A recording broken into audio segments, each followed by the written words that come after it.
This Governor Ravi is an insult to the Indian, continuing insult to the Indian Constitution, the way it has been functioning.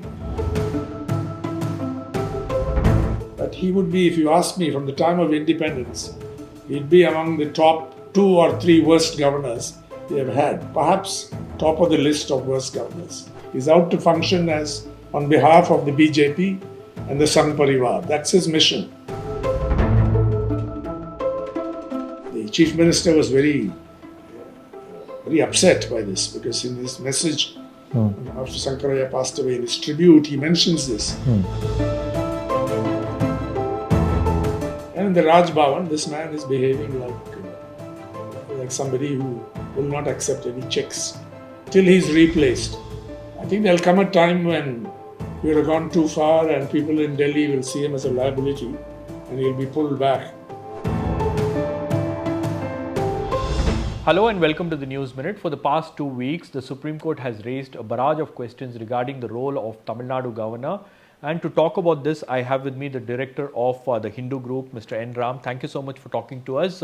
What are your initial observations as far as the controversy surrounding the governor is concerned and the remarks that have been made by the Supreme Court, sir? This Governor Ravi is an insult to the Indian, continuing insult to the Indian Constitution, the way it has been functioning. He's here to thwart the programs and policies of the state government. That's his mission. He functions as a representative of the BJP and the RSS, and that's very clear. You remember that he tried to change the name of the state from Tamil Nadu to Tamilagam, which for no good reason. Yeah, which drew a lot of outrage in Tamil Nadu. Yes, and he's done a number of other things, spoken out, all kinds of things, which is not in keeping with the dignity of the office. And he's really an insult to the Constitution. How do you see this move by the governor? That just before the case coming up in the Supreme Court, the governor, sends back the bills to the government. And why do you think he's doing that? And the Supreme Court has asked the questions, the right questions, if I would say, because what was the governor doing for all these 3 years is the question that the Supreme Court has asked. So what do you have to say about the observations that have been made by the Supreme Court? I think I welcome them. The Supreme Court has focused on the role of the governor vis-a-vis the elected representatives of the people of the state, that you should function in harmony, not in antipathy, pulling in different directions.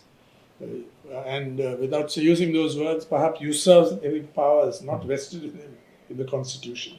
And for example, under Article 200, you can return it, making suggestions, proposing amendments, etc. But if the state assembly readopts the bill, that the governor shall not withhold assent. But here he has said, I withhold assent, and yet he has returned it.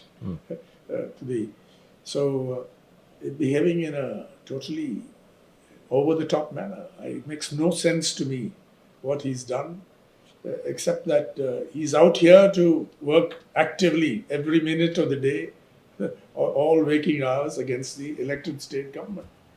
And in every possible way, he's spoken against them. He's spoken against the Dravidian movement, which is not his business as a governor. He's tried to change the name of the state, and worst of all, withholding bills. He's made a huge song and dance about an incident outside the Raj Bhavan, making it out as though they brought in the NIA or tried to bring them in. So I think it's completely over the top, and we've seen some pretty notorious governors in the past. The person who was there who got N.T. Ramarao out of office, and so on, and some others as well. But he would be, if you ask me, from the time of independence, he'd be among the top 2 or 3 worst governors we have had. Perhaps top of the list of worst governors. Top of the list of worst governors? Possibly, yes. Okay. So that's a pretty harsh comment to make. But what do you think the reason why the governor is going ahead and trying to disturb an elected government, like you said? What could be the agenda of the governor? Like day in and day out, there seems to be problem between the Tamil Nadu government and the governor's office. Yes, because he's here to create trouble. And he's not alone. You have Arif Muhammad Khan in Kerala, who's doing a hatchet job there. And again, they pulled him up in Punjab. One of the better governors, as when he was here, is now incurred if not the wrath, the strong criticism of the Supreme Court. Yes. They are playing with fire and so on. I mean, these are oral observations. They're not in the orders. But still, you can see what is at stake. So it's not an isolation, but among the three, he's, I would say, by some distance, the worst. Okay.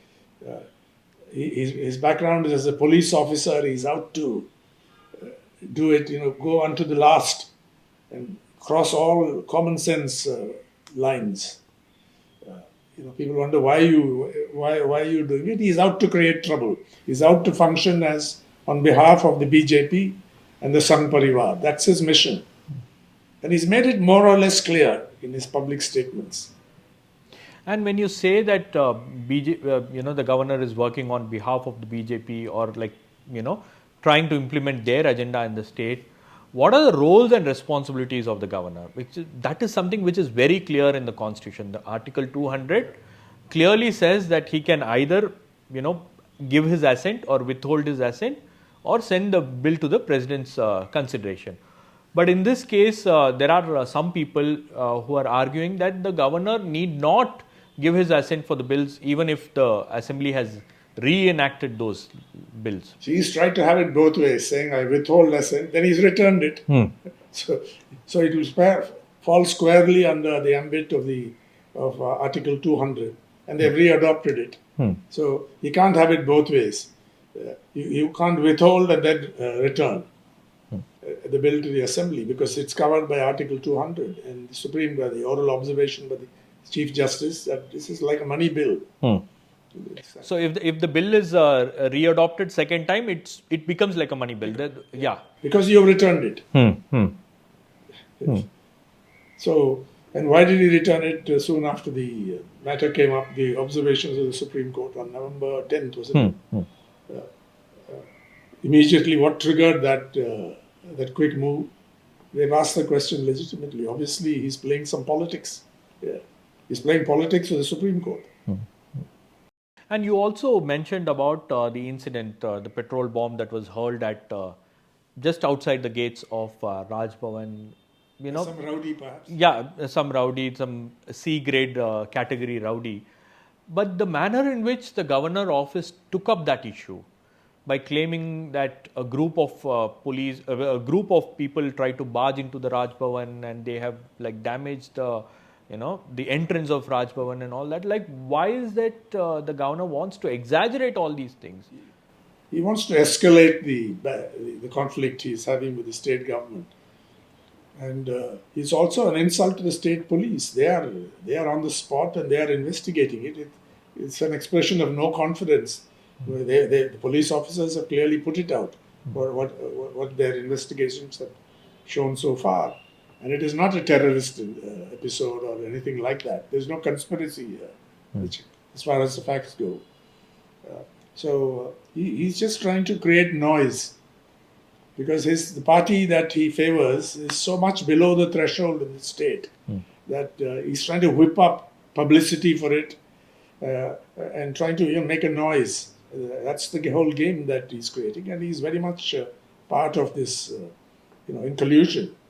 So how do you think that this is helping the BJP, for the party that wants to, capture the imagination of the people of Tamil Nadu, that wants to make inroads into the state? How do you think this is helping them, the role of governor, or whatever the governor is doing? I think the chief minister and others have said this will only help the DMK, and I've been joking also that he's the best ally for the unintended ally, because it'll make people more and more, it'll alienate them from the office of the governor. And this is saying, why are they doing it? Because DMK has is the elected government. It swept the Lok Sabha poll last time. Has a comfortable majority. It's got allies. And in fact, a couple of the bills which were sitting on his desk had been adopted during the time of Chief Minister Jayalalitha. Yes. And without realizing that, EPS walked out of the assembly. He should have read the bills. So it's really an insult to that government as well. The major leader like Chief Minister Jayalalitha. And also, sir, So today. it's not just DMK that has been the receiving end, it's also posthumously the Jayalalitha government. And it is also impacting the AIADMK in a way politically, because they were in alliance with the BJP, and whatever the governor does is also going to impact them. Yeah. You've seen some state governments, even some which have run by the BJP, raise their voice for state rights on issues. It's natural that states have to do well. Whoever is in power, they have to enjoy the rights given by the constitution to the states. But if the AIADMK, which is not in power, is actually, in a sense, working against state rights, then it's a huge, more than an embarrassment. It's something they really got to answer for. Like you said, sir, the Chief Minister has also spoken about states' rights and why the governor has to be replaced with the Chief Minister as Chancellor of the universities, because these are the main bills. So some in the right-wing ecosystem, they say that how can a governor sign a bill that is going to snatch away his rights as a chancellor? Because there is a conflict of interest in that case. The governor cannot exercise a veto on a matter in which he is directly involved. This is an excellent example of a conflict of interest. Because it's not the chief minister who has adopted this bill, it's the assembly that has adopted the bill. But here the governor as an individual, as a constitutional functionary, but an individual, is then acting in his own interest, in conflict with what the state assembly has passed. It's a conflict of interest. So the governor doesn't want to let go the powers that he has by signing this bill. Yeah, but he's just sitting on it. He's not. He should have returned it if he didn't like with the suggestion. No. On what grounds will he reject it? He has to give reasons for rejecting a bill. For what grounds? Now, on a matter of this is a matter concerning universities.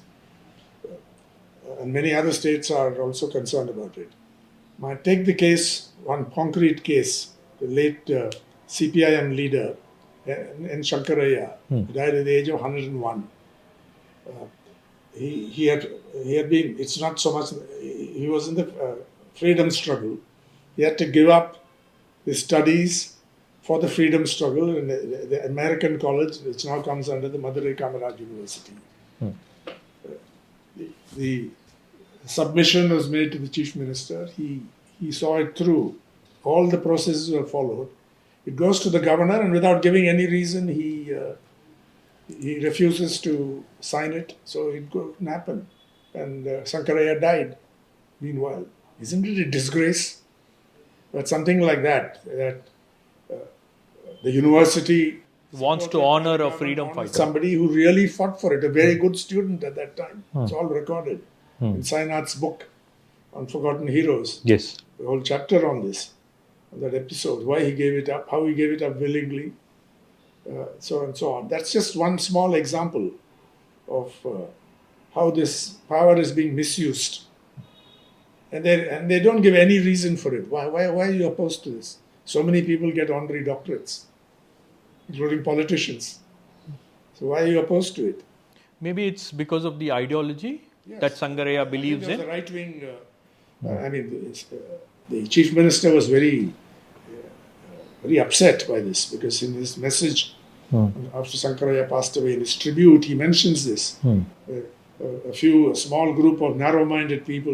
He didn't mention the governor in that statement. That keeping with the dignity of that statement. But that's the truth. A small group, narrow-minded group, and this right-wing group didn't want it. And in a sense, they've caused embarrassment to the governor. He wouldn't even have known who's this. Exactly. That's the whole point. Like, if so, he's functioning with extra constitutional players. He's interacting with them. For example, on Tamilagam, what did he know about Tamil Nadu? Usage here. Of course, Tamilagam is used in popular discourse and so on. But the name of the state in the constitution is Tamil Nadu. Who are you? And then I got invitations from the Raj Bhavan printed. Governor of Tamil Nadu Governor and all that. Then later on, I think we heard he was pulled up in Delhi on this, Yeah, they changed the name. and then he reverted to Tamil Nadu. But when you say that, Why all these antics?